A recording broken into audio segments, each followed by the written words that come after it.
Hello friends, एक बार फिर से आप लोगों का अक्षिता क्लासेज में स्वागत है बच्चों।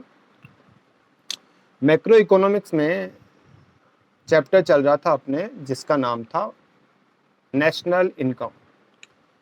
बेटा, नेशनल इनकम में आज हमारा जो टॉपिक रहेगा वो रहेगा factor services and factor incomes.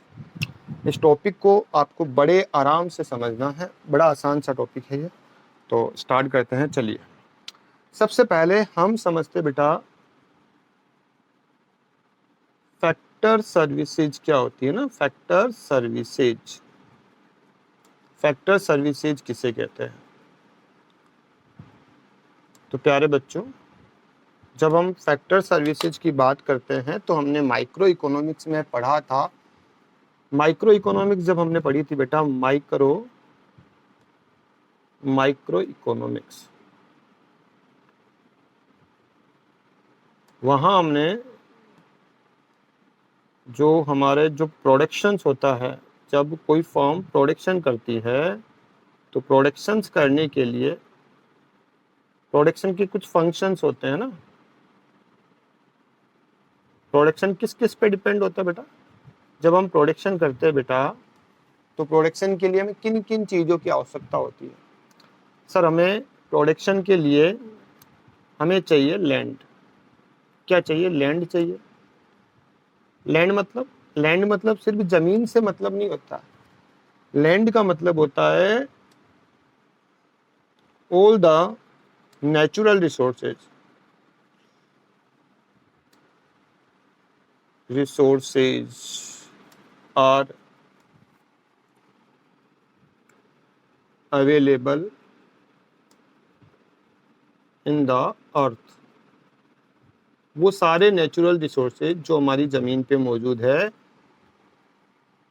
वो लैंड के अंतर्गत आती है। लैंड का मतलब केवल जमीन से नहीं है, जमीन के ऊपर जितने भी रिसोर्सेज है, पेड़ पौधे हैं, जड़ी बूटियां है, खूब सारे पहाड़ है, पत्थर है ना, ये सारे हमारे नेचुरल रिसोर्सेज है। और जितने भी नेचुरल रिसोर्सेज है वो हमारे लैंड के अंतर्गत आते हैं। तो पहला जो प्रोडक्शन फंक्शन हमने पढ़ा था वहां पे, वो पढ़ा था बेटा लैंड पढ़ा था।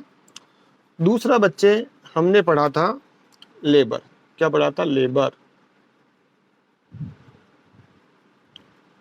जब हम प्रोडक्शन करेंगे सबसे पहले हमें लैंड की आवश्यकता होगी। नंबर 2 पे हम बात करते हैं लेबर। अब लेबर में किसको शामिल करते हैं? लेबर के अंदर वो सारे वर्कर शामिल होते हैं, वर्कर्स, है ना, या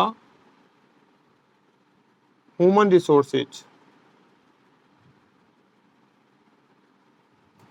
ठीक है, वर्कर या ह्यूमन रिसोर्सेज बोल दो जिनको, जो क्या करते हैं बेटा, फिजिकली वर्क करते हैं, या फिर इसमें जो बंदे मेंटली वर्क करते हैं ना, वो भी इसमें शामिल होते हैं। अपने दिमाग से जो है काम करते हैं, दोनों चीज़ें आती है ना। कुछ लोग हार्ड वर्क करते हैं, बहुत ज़्यादा मेहनत करते हैं, और कुछ सिर्फ और सिर्फ ऑफिस में बैठे रहते हैं और सिर्फ और सिर्फ अपने दिमाग का इस्तेमाल करते हैं। तो दोनों ही वैरायटी जो है वो लेबर के अंतर्गत शामिल की गई है। तो ये प्रोडक्शन के 2 फंक्शंस होते हैं। सबसे पहले हमें लैंड चाहिए होता है, उसके बाद हमें लेबर चाहिए होता है।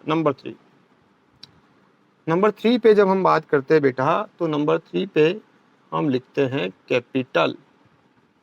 क्या लिखते हैं? कैपिटल। बच्चों, जब हम कोई भी बिजनेस करेंगे तो हमें सबसे पहले आवश्यकता किसकी होगी? हमारे पास पैसा होना चाहिए। कैपिटल के अंतर्गत हम शामिल करते हैं, जैसे हम बड़ी बड़ी मशीन खरीदेंगे क्योंकि प्रोडक्शन के लिए मशीन की आवश्यकता होगी। हम बड़े बड़े इक्विपमेंट परचेज करेंगे, बड़े बड़े प्लांट लगाएंगे क्योंकि हमें प्रोडक्शन करना है। तो ये सारी चीजें कैपिटल के अंतर्गत आती है बच्चों। किसके अंतर्गत आती है बेटा? कैपिटल के अंतर्गत। और सबसे लास्ट जो एक प्रोडक्शन का फंक्शंस होता है उसे बेटा हम कहते हैं एंटरप्रेन्योर। एंटरप्रेन्योर कौन होता है बेटा? ये वो बंदा होता है, वो व्यक्ति होता है, वो पर्सन होता है जो इन ऊपर 3 जो प्रोडक्शन के फंक्शन से इनको मैनेज करता है। भाई लैंड, लेबर और कैपिटल, इनको मैनेज करने वाला जो बंदा होता है उसे हम कहते हैं एंटरप्रेन्योर।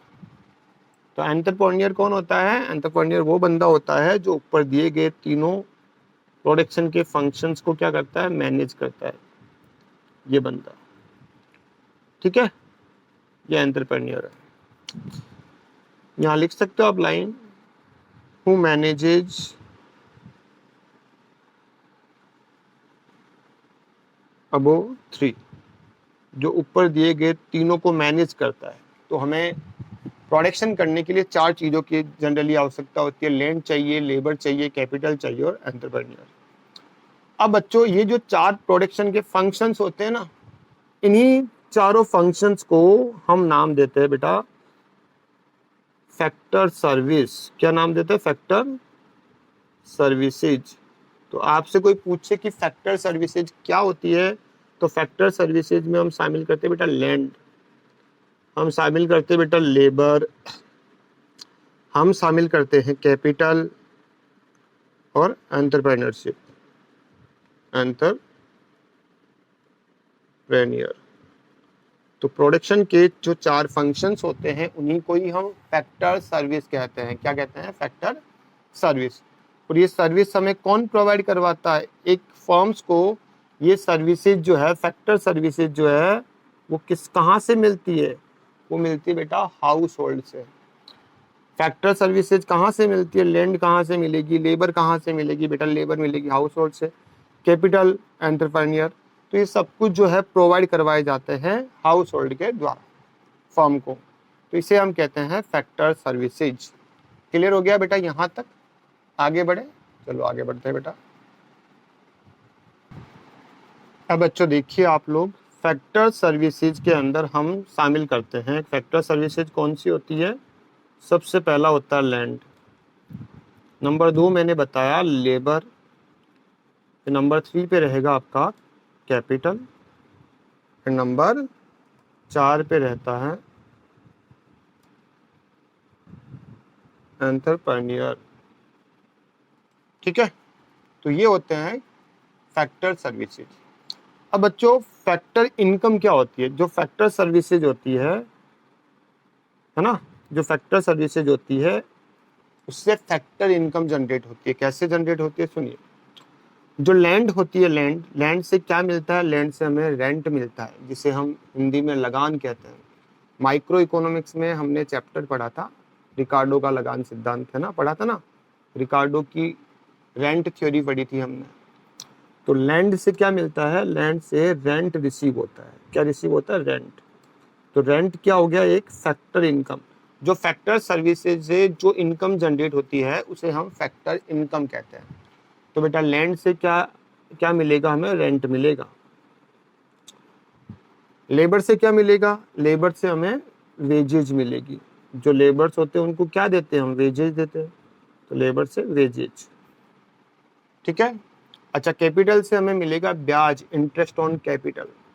हमारे पास 10 लाख रुपए थे, हमने बिजनेस में लगा दिए, है ना, यही 10 लाख अगर हम बैंक में जमा कराते तो वहां ब्याज मिलता। तो जो कैपिटल होती है उससे क्या जनरेट होता है? उससे इंटरेस्ट मिलता हमें। यहाँ लिखते हैं हम लोग इंटरेस्ट। और जो एंटरप्रेन्योर होता है वो क्या करता है? वो रिस्क बियर करता है भाई बिजनेस में। तो जो रिस्क वहन करेगा वो क्या प्राप्त करना चाहेगा? वो प्रॉफिट प्राप्त करना चाहेगा। जो एंटरप्रेन्योर होता है उसको मिलता है बेटा प्रॉफिट। तो कहने का मतलब यह है, जो सर्विस फैक्टर, जो फैक्टर सर्विसेज होती है उससे जो फैक्टर इनकम जनरेट होती है वो कुछ इस तरह से होती है। जैसे लैंड से क्या मिलता है हमें? लैंड से रेंट मिलता है। तो land is a factor service, और इस फैक्टर सर्विसेज से जो फैक्टर इनकम जनरेट होती है वो है रेंट। लेबर से क्या मिलता है? लेबर से वेजेज मिलती है। कैपिटल से क्या मिलता है बेटा? कैपिटल से ब्याज, इंटरेस्ट। और एंटरप्रेन्योर से मिलता हमें क्या मिलता है बेटा? प्रॉफिट मिलता है। क्या मिलता है? प्रॉफिट। तो आप लोगों को एक बहुत बड़ी बात बता दूं मैं, कि जितनी भी फैक्टर इनकम्स होती है, ये फैक्टर इनकम है बेटा, जितनी भी हमारी जो फैक्टर इनकम होती है, उस फैक्टर इनकम को हम लोग, ये जो फैक्टर इनकम होती है ना बेटा, इसे हम नेशनल इनकम में शामिल करते हैं। किस में शामिल करते हैं? जो फैक्टर इनकम होती है वो नेशनल इनकम में शामिल होती है। किस में शामिल होती है? नेशनल इनकम में। तो ये एक लाइन लिख देते हैं, it is included in national income. तो जितनी भी फैक्टर इनकम है वो सारी फैक्टर इनकम किस में शामिल होती है? वो सारी फैक्टर इनकम नेशनल इनकम में शामिल की जाती है। यहाँ तक क्लियर हो गया बेटा? चलिए, तो जितनी भी हमारी फैक्टर इनकम होती है उसको हम नेशनल इनकम में शामिल करते हैं। तो आज बच्चों हमने नेशनल इनकम के अंतर्गत फैक्टर सर्विसेज और फैक्टर इनकम क्या होती है इसके बारे में नॉलेज प्राप्त की।